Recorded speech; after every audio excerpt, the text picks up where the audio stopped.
প্রথম আলোতে হামলা হয়েছে, ডেইলি স্টারে হামলা হয়েছে, তাদের বিরুদ্ধে স্টেপ নিতে পারছে, তাদেরকে ধরতে পারছে।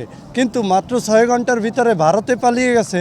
কিভাবে পালিয়ে গেল কোনো বিবৃতি কিচ্ছু দিতে পারে নাই। কেন?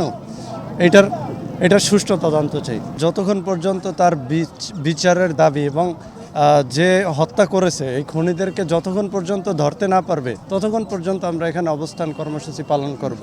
আমাদের কোনো প্রতিষ্ঠান নেই, আমরা সাধারণ পাবলিক। এখানে প্রতিষ্ঠান তো স্পেসিফিক নাই। হাদি ভাই তো আর একজন আর দুজনের না যে এখানে আমাদের আপনার প্রতিষ্ঠান গ্রুপ করে আসা লাগবে। হাদি ভাই জনসাধারণের জন্য ছিল, আছে, থাকবে এবং আমরা জনসাধারণের পক্ষ থেকে এসেছি। আজকে প্রায় 10 দিন হয়ে গেছে হাদি ভাইয়ের হত্যার কোনো বিচার সরকার এখন পর্যন্ত করছে না। আমরা এগুলো দেখতে পাচ্ছি না যে খুনিদের ধরতেছে না, কোনো প্রশাসন একদমই চুপ।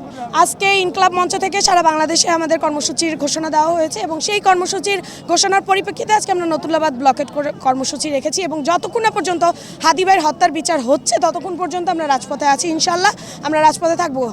হাদি ভাই হচ্ছে আমাদের জুলাইয়েরই একজন যোদ্ধা, আমাদের সহযোদ্ধা। আজকে হাদি ভাইকে মেরে ফেলছে, গতকালকে আগামীকালকে হয়তো আমাদেরকেও মেরে ফেলবে।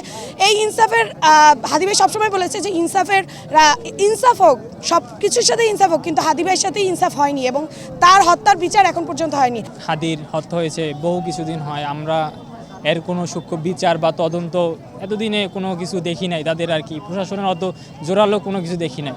এর প্রতিবাদে আমরা আর কি আজকে আসছি।